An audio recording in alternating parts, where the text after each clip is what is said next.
Olá, esse material faz parte do antigo curso de formação de peritos judiciais, onde eu ensino desde como se cadastrar como perito judicial até a última fase de atuação do perito no processo judicial. Assista o vídeo aí, no final tem um detalhe para te contar.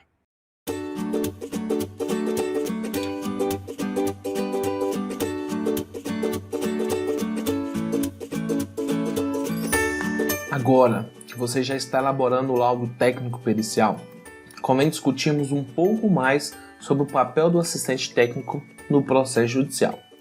Eu já te disse, na aula que foi feita a diferenciação entre o trabalho desempenhado pelo perito judicial e o assistente técnico, que o assistente técnico era contratado pela parte para elaborar os quesitos e para acompanhar o trabalho do perito.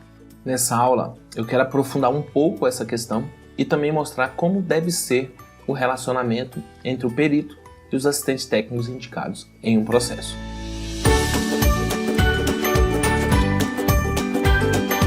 Uma das funções do assistente técnico é acompanhar todas as diligências definidas pelo perito, quando essas lhes são informadas. Ou seja, se o perito resolve fazer uma expedição a locais ou a coisas para colher elementos que embasem o seu trabalho técnico, o mesmo deverá informar previamente aos assistentes técnicos para que os mesmos possam acompanhá-lo ou até mesmo auxiliá-lo. Alguns autores afirmam que basta enviar o comunicado da diligência ao advogado da parte.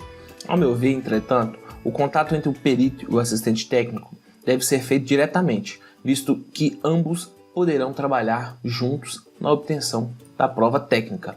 Nesse ponto, é importante lembrar a regra do parágrafo 2º do artigo 466 do Código de Processo Civil, que define que o perito deve anexar ao laudo a comprovação que fez a comunicação prévia aos assistentes técnicos com antecedência mínima de 5 dias. O perito pode tranquilamente debater com os assistentes técnicos os temas relacionados à perícia. Normalmente, esses debates são muito produtivos e quase sempre se acham mais pontos em comum do que discordância. Entretanto, eu conheço peritos que não gostam de conversar com os assistentes técnicos das partes sobre uma pretensa imparcialidade, de modo a não ser induzido por eles. Eu acredito que isso é um erro. Conversar com os assistentes técnicos vai servir para entender melhor quais são as teses levantadas por eles e, por consequência, obter vantagem na elaboração do laudo pericial. Se as teses dos assistentes técnicos forem cientificamente corretas, não há nenhum motivo para o perito não adotá-las. Por outro lado, se essas teses forem incorretas ou infundamentadas, o perito de antemão colocará em seu laudo que teses como aquelas não devem ser aceitas e fundamentar os motivos. Colocar as teses não aceitas dos assistentes técnicos em seu laudo servirá para evitar que o assistente use tal tese em seu parecer e, caso ele as use, servirá para fundamentar sua explicação posterior de que tal tese não se aplica. Nesse ponto, cabe uma importante observação. Recomenda-se que as conversas entre peritos e assistentes técnicos aconteçam de modo reservado, sem a presença das partes. Ora, se é uma matéria de cunho técnico ou científico, não vejo o menor sentido em ter a parte presente aos debates para a elaboração da prova pericial. Mesmo tendo sido revogado em agosto de 1992, cabe lembrar a lição do artigo 430 do CPC de 1973, que definia que o perito e os assistentes técnicos conferenciarão reservadamente. Ainda na questão do relacionamento com os assistentes técnicos, cabe importante observação. Fique atento ao rumo que está tomando os debates com os assistentes técnicos, pois no processo civil é permitido que as partes apresentem quesitos suplementares durante o período que está sendo feita a perícia, ou seja, entre o período que você fez a carga dos autos para a elaboração do laudo até a entrega do laudo. Se esse for o caso, no modelo de proposta de honorários que eu disponibilizei, já estava previsto o pagamento de honorários suplementares em caso de quesitos adicionais. Entretanto, eu disponibilizei na área de recursos dessa aula um modelo de petição de honorários suplementares para serem apresentados quando a parte apresentar outros quesitos após o início da perícia. Pode acontecer também nos processos cíveis que a parte apresente um rol gigantesco de novos quesitos. Nesse caso, é preciso informar o juiz que isso demandará tempo e novas diligências, sendo necessário arbitrar novos honorários. Também disponibilizei um modelo de petição para essa situação, que é mais comum do que parece. Os assistentes técnicos mais experientes costumam ficar atentos aos procedimentos do perito durante as diligências, exatamente com o objetivo de detectar previamente qual será a sua conclusão sobre aquele assunto. Se o assistente técnico perceber que é melhor que o perito caminhe por outra direção, de modo a favorecer a parte que o contratou, ele irá formular quesitos suplementares e propô-lo ao advogado, que, caso ache conveniente, os entregará no cartório. Após o pedido de quesitos suplementares ser despachado pelo juiz, o escrivão do cartório se encarregará de intimar as partes e repassar os quesitos ao perito. Cabe lembrar também que é permitido ao juiz apresentar quesitos suplementares, desde que ache necessário ao esclarecimento da causa.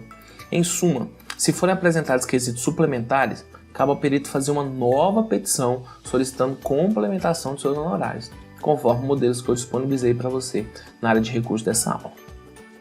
A principal função do assistente técnico é elaborar o parecer técnico. A função do parecer é a mesma do laudo, só que esse documento é feito pelo assistente técnico da parte. Se os assistentes técnicos concordarem com o laudo, eles podem assinar junto ou mesmo elaborarem um parecer concordando com ele.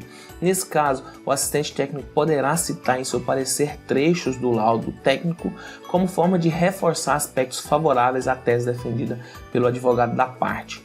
Do mesmo modo, se o assistente técnico não concordar com as teses apresentadas pelo perito, deve redigir um parecer, fundamentando tecnicamente a sua crítica e apresentando ao advogado para que o mesmo possa acostar ao processo em até 15 dias após a juntada do laudo do perito.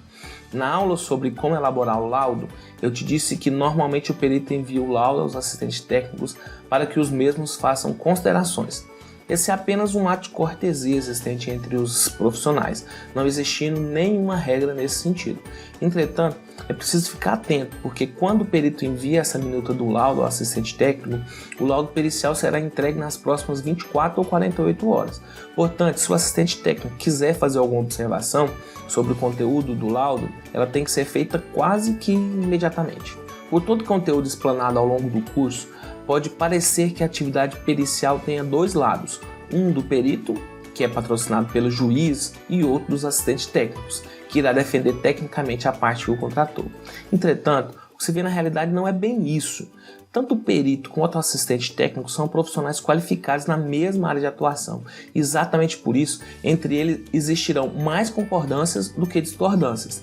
Nas perícias, não é cabível falar que um profissional é mais importante que o outro, até porque o perito é nomeado pelo juiz para atuar em cada processo, ou seja, hoje ele está na função de perito, mas amanhã estará utilizando os mesmos conhecimentos técnicos para auxiliar uma parte. Exatamente por isso, o mais sábio é criar um ambiente de cooperação entre peritos e assistentes técnicos. Agora que já falamos de como fazer as diligências, elaborar o laudo técnico e como deve ser a relação entre o perito oficial e os assistentes técnicos, é hora de entregar o laudo finalizado no cartório. Na próxima aula eu quero falar com você sobre como protocolar o laudo finalizado. Até breve!